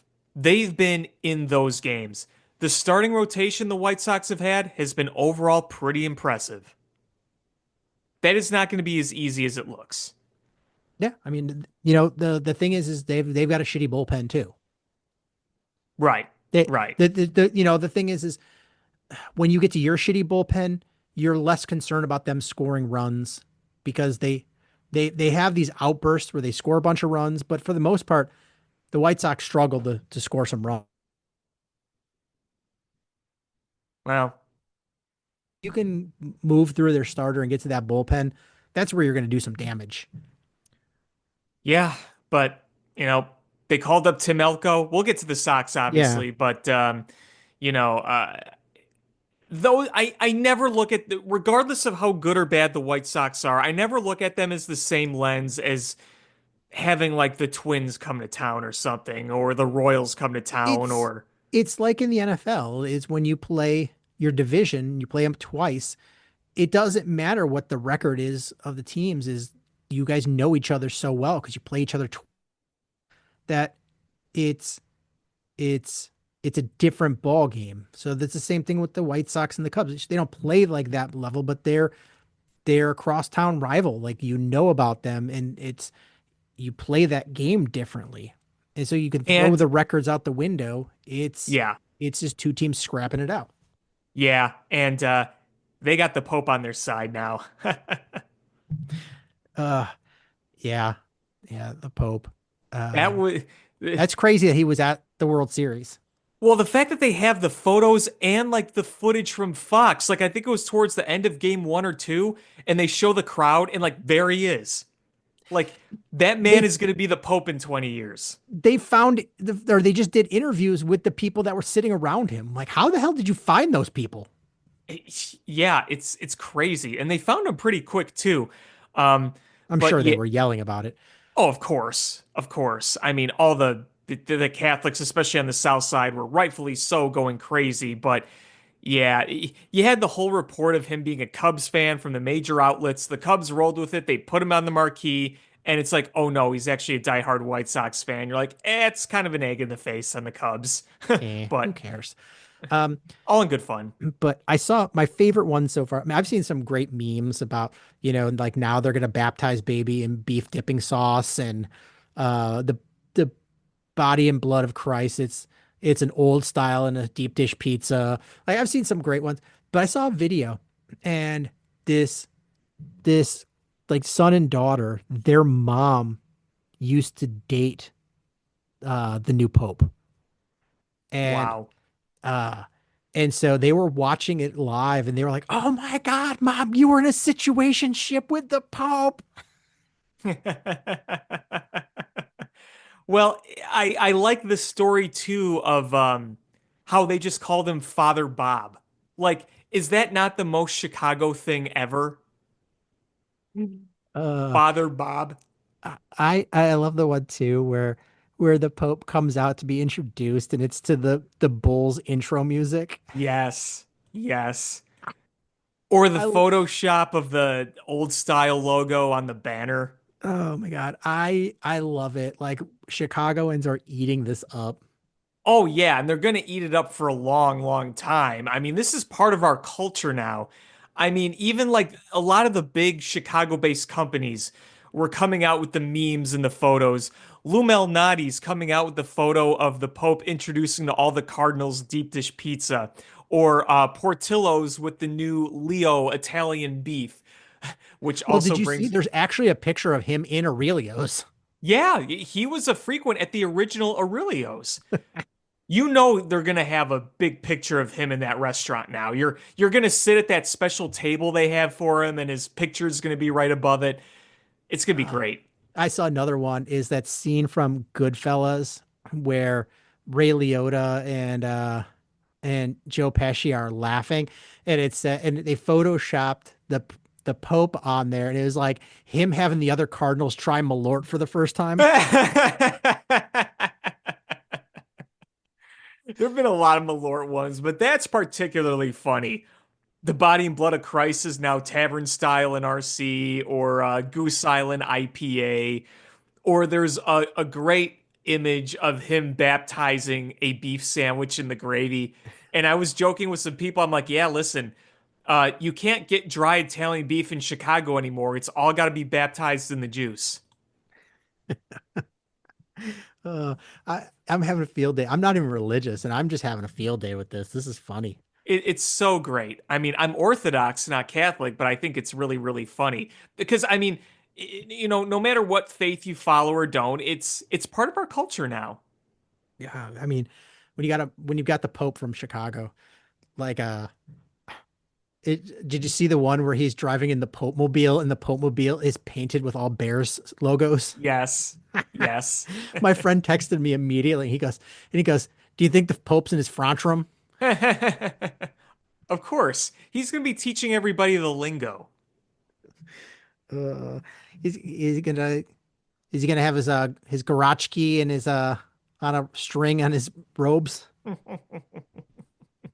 He's gonna have an alley, a special alley in the back where he takes the garbage out. I love Chicago alleys. They're so good. Oh, I know, I know. New York needs them. Oh, I know. I lived on the East Coast, man. They need alleys. Garbage out We, on the sidewalks. yeah, we did that right here. Although we don't have alleys out here in the suburbs, but it's different in the city than the suburbs. So Um, so let's see, the White Sox. We talked about the Pope. We didn't, Gary pointed out very angrily that we didn't talk about the new bull, the Chicago Bulls White Sox jerseys. Um, I think we talked about them when they were rumored but not official. yes, that's what I told him. I was like, we talked about it when it got leaked, and he's like, but they wore them. Like, all right, Gary, here we go. I hate them. Like, I like it for the Bulls, fine, but like, it just reminds me that I hate Jerry Reinsdorf when I see them. Yeah, I know what you mean. I mean, I don't think the design is that bad. It just, No, it's not done anything wrong. It's just when I see it, I immediately think Bulls, and then I see Bulls White Sox, and then I go Jerry Reinsdorf, and it makes me mad. I would love to see something. I think I sent you the leak. That's or not a leak, but somebody did a mock up of what they would do, and I loved it. It was like a throwback to like the 80s. And I loved it. It was like incorporated like the Chicago flag in it, and like it had on the tag on the jersey, it had the thing from their scoreboard. I'm like, I loved it. That guy hit a home run. If the White Sox would have done that, I would have gone out and bought a White Sox jersey. Loved it. It was so cool. Like I missed like the 80s White Sox uh uniforms and updating them. I I just I don't know. I'm kudos for doing something, tying together another team in here. I just meh. It's meh. Well, and I think one of the issues too is it's hard to top their first City Series Connects because those were probably top tier when it comes to the City Connects, their South Side ones. It's hard to top that because of how good and clean those were. So that just kind of naturally comes there. But what makes me laugh about like the Bulls red on the White Sox, you have a team called the Red Sox in baseball, and you have the White Sox Yeah. wearing a lot of red. And they've worn red in the past. I mean, I think their best uniforms ever were the Sox jerseys that have the modern pinstripe design, but the logo and the stripes were red. I think that's the best look they ever had. But like this is predominantly red. Yeah, I just don't love it.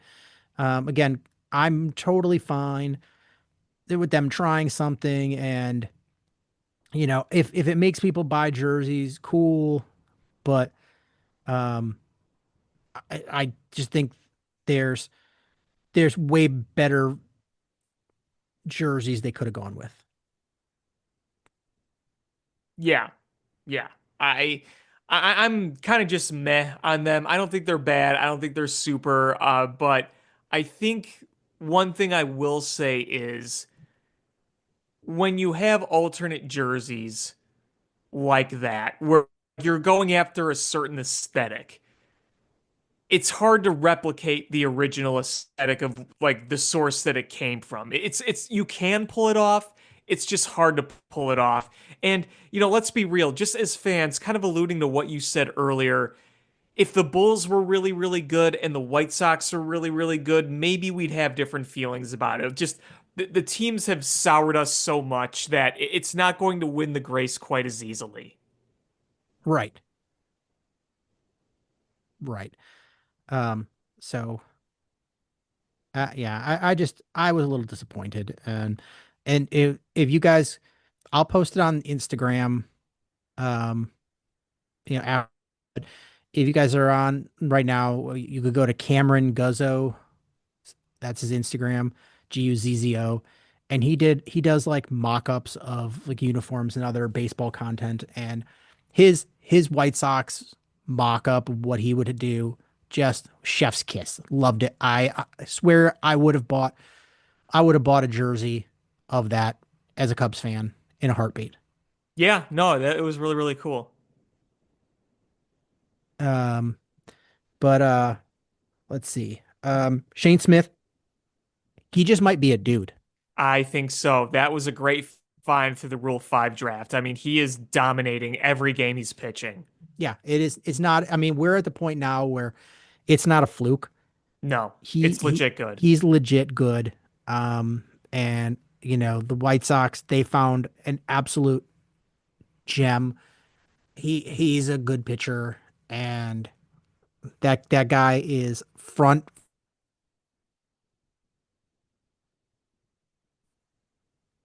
Um, I want to talk a little bit about Chase Mydroth.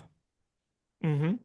When he came up, just was absolutely tearing the cover off the ball and was looking like a beast. And he's really hitting a slump.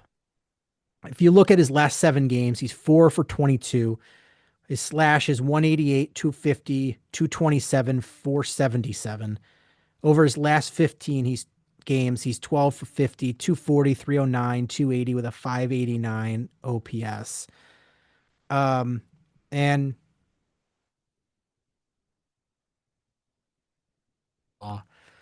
um uh, I'm trying to figure out what he projects long term.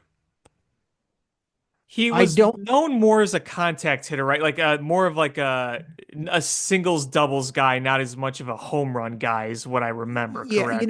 I heard Sox fans calling him like the next like Nick Madrigal, and I don't think that's fair. I Seems a little stockier than Nick I Madrigal. I'm gonna throw a bat comparison that I don't think he's there yet, but I think, and if this is fielding aside, this is just at bat, is I think his ceiling is Nico Horner. I mean, if you get prime Nico Horner production from him, that's pretty good.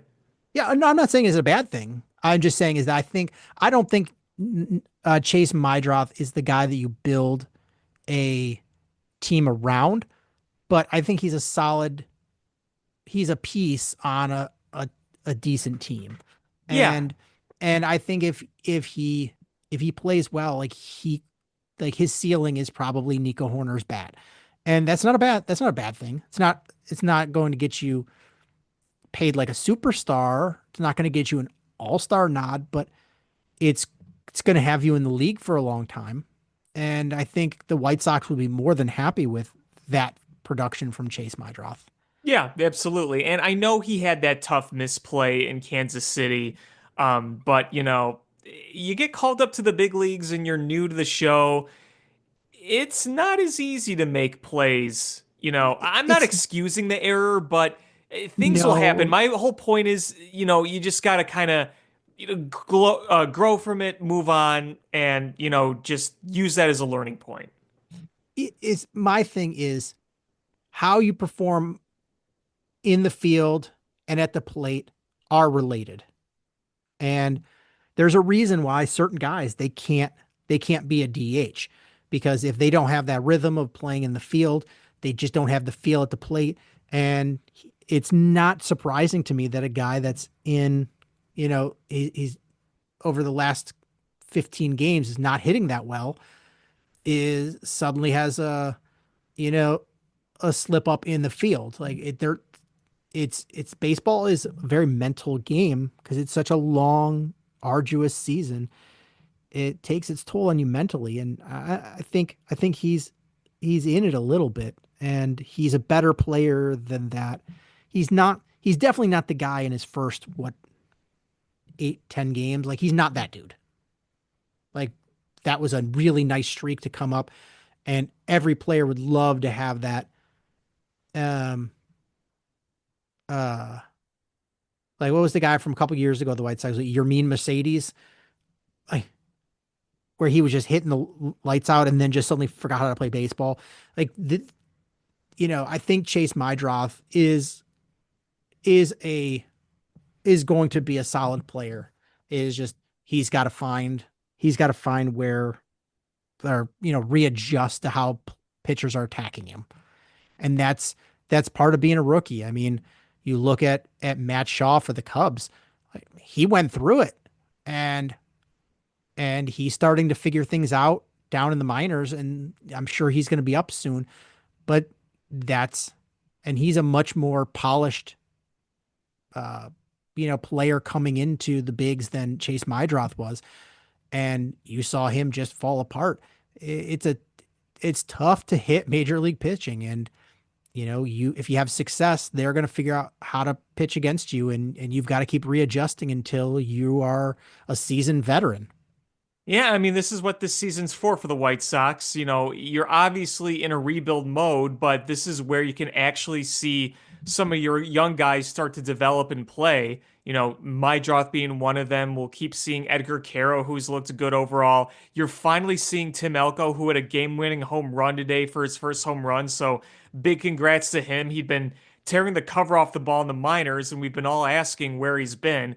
And again, that's why we've been kind of hard on Andrew Vaughn because you want to see what you have for the future at this point. And Andrew Vaughn's looked a little better recently. Let's give him credit. And I'm sure he'll beat the crap out of the Cubs next week. But, that was really the whole point of all that stuff is you got to see what you have for the future at this point. And you're going to see more of those pieces come up as we go. Yeah, the bar for Tim Elko coming up and playing was really low.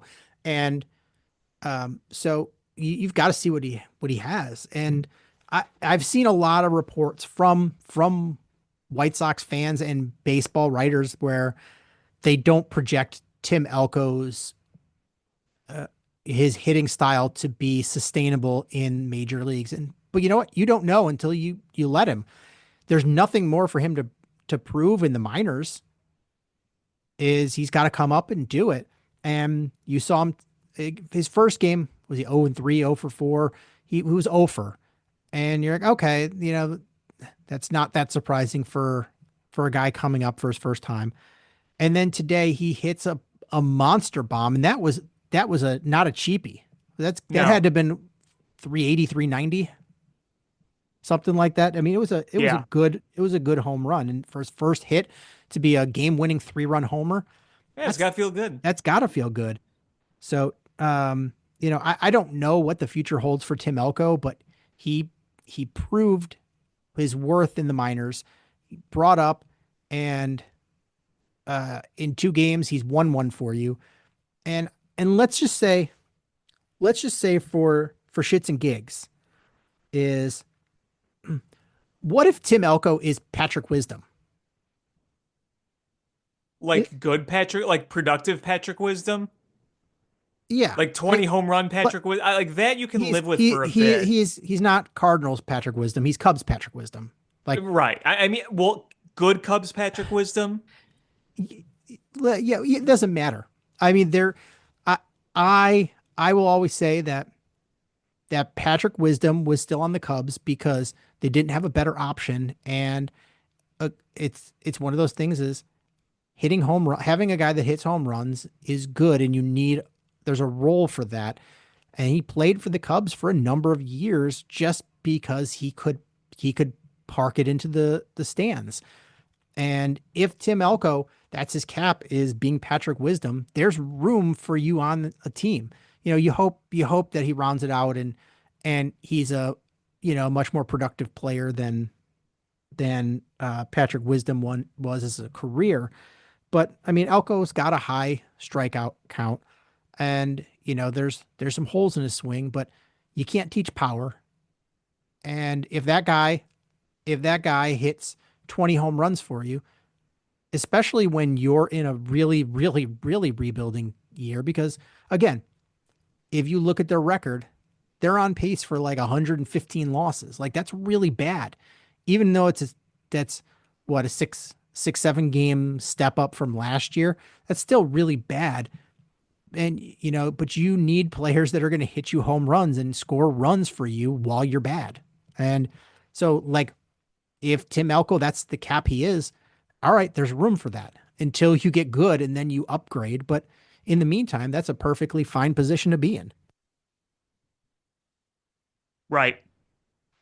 You hope though that Tim Elko, like, defies what the naysayers have to say, and because he's proved in the minors that the guy can just hit. He's a big man. He's a big man. Yes, he is. And he's very strong. I mean, he's Bronco Nagurski size. Yeah, he's going to be making holes in the outfield. He he is 1930s offensive lineman. Um, but So his number is going to be retired. yes, absolutely. So yeah, I mean, you hope Elko continues on because, uh, you know, that's this team. This team needs good stories. They need good stories, and they've got, a few guys left in the minors that you're really excited about. Noah Schultz is looking really good in Double A. Still some command issues here and there, but the stuff is just really good. And I, maybe I'm the only one, but I was watching some film. I kind of like Hagen Smith better than Noah Schultz. Uh, Some he's, people would say the same thing, I think. I mean, he's looking really good. And, Kyle Teal, his strikeout rate's pretty high, but like, he's looking good in AAA. I mean, he's going to be up sooner rather than later. Um, so you've got some young players that are going to be ready to come up, and I'm hearing rumors that there's some teams out there that might be interested in trading for Luis Robert. Weren't the And Mets one of them? the Mets are one of them. Um, Just so don't trade him in the NL Central. That's all I ask. I, I just, if you're the White Sox, you move on from him and just have a youth movement. If you lose with young players, that as long as it's not embarrassing, you get resilient, you learn from that, you grow, and you get these young players get this experience. It's a Great lot ball. better. It's a lot better than like last year at the beginning when you had to watch like Kevin Pillar and Robbie Grossman and Tommy Pham, just like a bunch of washed up veterans and bench guys that just are over the hill filling out your lineup, and you still have some of those, but you have more and more young guys coming and playing, and that's really what you want to see. Right. And um, with the White Sox is I mean, I don't know how they feel about this, but historically the White Sox have liked to bring young starting pitchers through their bullpen and then bring them into starters. Is Can't do that for everybody. and I mean, you've got to your starting pitching has been fine. Is maybe if you bring up Noah Schultz and Hagen Smith and put him in the bullpen, maybe that shores up that, and you start getting some stringing some wins together that way with a bullpen, and they're getting that experience, and then you hope that Tim Elko is a dude, and Kyle Teal comes up is a dude, and then suddenly you're like, okay, now we've got a core here. We've got a core. Yep. The the the big concern is, and hopefully this is resolving on its own with the new partial ownership, but it doesn't matter how good you draft. At some point, you've got to spend money to bolster your team. Jerry. Jerry. So that's the problem and that's been the problem with all of their rebuild is you're like, all right, you got some good players and you just don't spend money. And then, young players can't carry your whole team. And then suddenly, boom, there you are again, trading those good players for prospects and rebuilding. Yeah. So it's frustrating there, but um, as a young White Sox or as a White Sox fan, you should be looking forward to some of these players. And like you said, it's a totally different feeling losing with washed up players and has-beens and never wases versus young kids that you are excited about and you want to see how they go. Mm-hmm. Absolutely. Um, and then the last thing I want to talk about, I don't know if you have anything else, but uh, is we had the NHL draft lottery on Monday. And unfortunately, the Blackhawks didn't win, but they got the number 3 pick. Mm-hmm. Islanders, what a shock. Yeah. They moved up. Yeah, I have a friend that's um a big Islanders fan, and I texted him. Let me pull up my text so I don't miss any of this here. Oh, was he going nuts? Uh I wrote, if any kids are listening, earmuffs. I hope your dumb fuck team takes Hagens. So dumb shit San Jose takes Schaefer and my team can take Misa. And he's like, bro, so many stupid fuck fans are saying that we have to take Hagens just because he grew up an Islanders fan. Those, Oh God. he's like, those people are idiots. He's like, we need to draft a generational defenseman. Schaefer is it for me, but I won't be upset if they draft Misa. I'll be very upset if they go any other way. And Hagens is good, just a big reach at number 1. That's why I hope you take him. I really want Misa, but I think he's going to go 1 or 2. I mean, he could fall 3. He really could. Schaefer's a definite top 2, but I don't uh I don't know if anybody else is like a lock there. Yeah, I'm in that spot now where unless we were winning the lottery, which I had my hopes, but I wasn't counting on.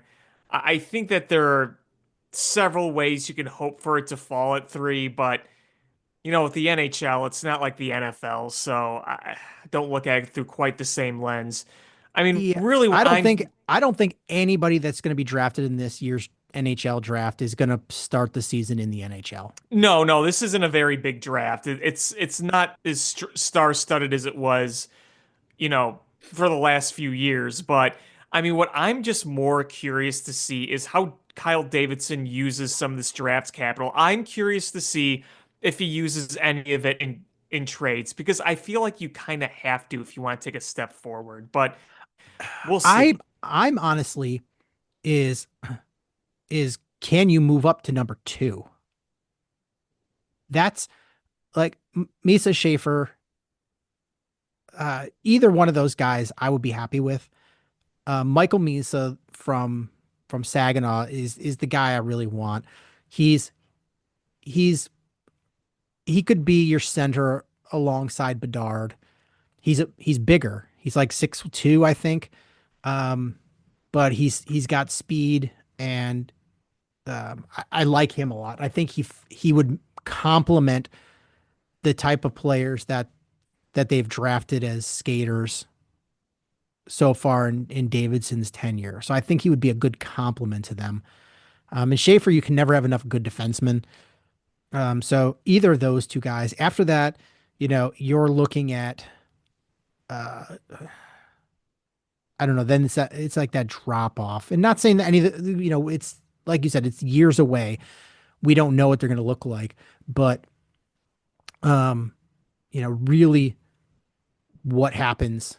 What happens after those two? I don't know where the Blackhawks would go. Right, yeah. I don't really know either. I got to do a little more research on my end, frankly. Um, yeah. So I mean, I don't know a ton of the other players after that. Um, I really hope, and like I said, is Hagen's I said to my friend, I was like, is Hagen's bad? No, absolutely not. He's probably going to go in the top, definitely in the top 10, maybe in the top 5. He's a good player. I think he's just a reach at number 1, but I'm hoping that the fact that he grew up as an Islanders fan, um, and they take him because then that leaves one of the two best guys for the Blackhawks at 3. Yeah, we'll see how it plays out. Um, and I'm looking at the Athletic, and they have 3 names that they think the Blackhawks decision is down to. Um, and it's um, oh, sorry, I just skipped out of it. Is Michael Misa, uh, Anton Frondell, who's a Swedish player, and Caleb Desnoyers, who's a Canadian kid. That's who they predict as one of their 3, or their 3 guys that it'll be between. Um, so I don't know. It's the draft is coming up, I think next month. It's in June. But this is what they said. I think the Blackhawks decision comes down to 3 names: Misa, Desnoyers, Frondell. They already have a lot of 5'10", 5'11" forwards with speed and skill, and I don't think it makes sense for them to add another one in Hagens. And as much as the Blackhawks fan base anecdotally seems to want Martone for his size, skill, power combination, he doesn't fit the profile because he doesn't have the plus skating piece. I think Misa's a best case scenario for them, which is what I said. He has the skating they prioritize, and he has the skill and smarts to potentially be a running mate for Connor Bedard for the next decade plus, whether that's Bedard as winger or as a center, if they decide Bedard is better suited as more of a frequent winger.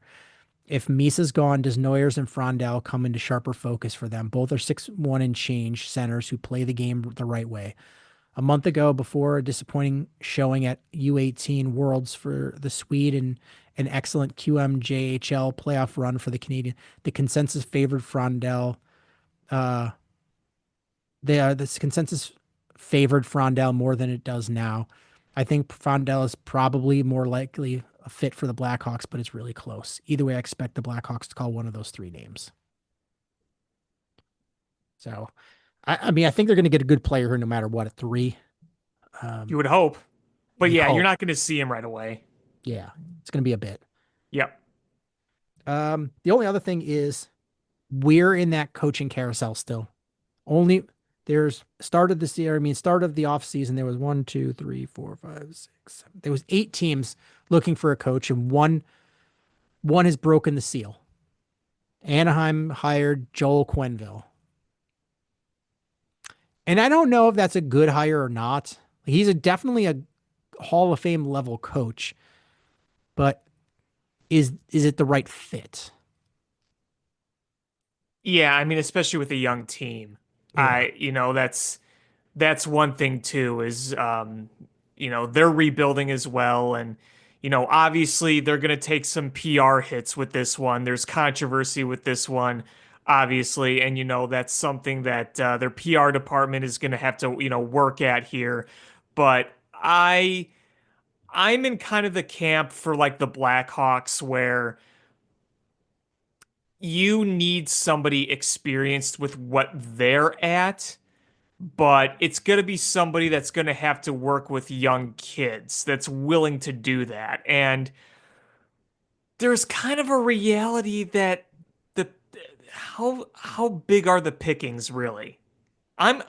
I'm worried they're going to have to go to Anders Sorensen because there's no real good options out there. And I don't think Anders Sorensen is a good option either.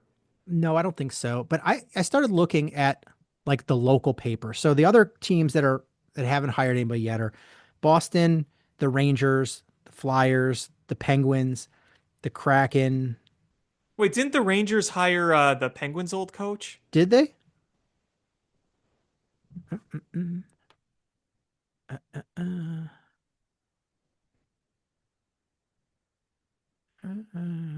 Yeah, Sullivan. Oh, okay. Mike Sullivan. They hired Mike Sullivan I must have missed that. because they fired Pete Laviolette and then they Yeah, I hired him saw pretty that. shortly after. Oh, okay. All right. So then that's two off the board. Um, but uh, so you know, I started looking at different outlets, um, and who they're talking about are, obviously we don't know, no, but who they expect are the in the runnings for the job, and there wasn't a ton of overlapping names. I mean, there was some the recycled head coaches, the like the Torts and other recycled head coaches that they throw the name out. But for the most part, there are not a lot of overlapping names. So I don't know if I don't see the Blackhawks and being in a huge rush. And I was looking kind of historically and over the last few coaching cycles, you're looking at about 6 to 8 weeks post the season ending for the coaching, all these coaching spots to fill up. So that would put us in like May 27th through June 10th. So we're not quite there yet. Um, but maybe because two coaches have already been hired, maybe things move up a little bit, but I don't expect the Blackhawks to hire somebody until right around, the first week of June. I just don't know how this is going to go. I have no idea. And I was reading why, like an interview with the coach of the University of Denver, why he turned it down, and he was just like, "My family's here. We like it here. I want to stick it out here. I don't see Leverage, myself leaving." And leverage, more money. maybe, I mean, he did. He got a new contract, but you know, good for him I'm if sure he. he weighed his options, like but I think he was able to use it to his advantage. Yeah, I mean, if you're going to get more money, and it's enough money for you to be like f everything else, and you're doing well, and you like where you are, then Exactly. like why Can't blame him. he's young, he's got forever if he wants the NHL. Maybe he waits till his kids are older. Okay, they're off to school and less ties to Denver. He could keep a place, and he'd have plenty of money to keep a place in Denver and move on. But um so who knows? But yeah, I'm as anxious as everybody else, but I'm not seeing this as them rushing at this point. But when I was looking at this stuff, you want to hear a crazy stat? Hmm. Do you know what the average length, the tenure length of an NHL coach is right now? Is it like 2.5, 3 years? 2.3 years. Yeah. It's That's a very unforgiving sport. It really is. Especially for a sport that just recycles these head coaches that are terrible. Yeah. Yeah. Or ones that just, they're not necessarily terrible, but they're just not the right fits anymore. Or they were good at one point and that time is long gone. Like that's the part of the reason I don't want a recycled head coach. Like a I'd rather Pete Laviolette or a Tortorella I do or not want torts. yeah, no, that would not. No, no, no, no, no, no. Yeah, I heard rumblings. Oh, what if the Blackhawks bring Joel Quenneville back? That's never gonna happen. There's exactly 0% chance of that happening. Yeah, that's not happening. That's not happening at all. They have a better shot of me being named the next head coach than Sean they do. Hartman. Who? You're like that meme, like me, I'm the head coach. It would be like Ted Lasso.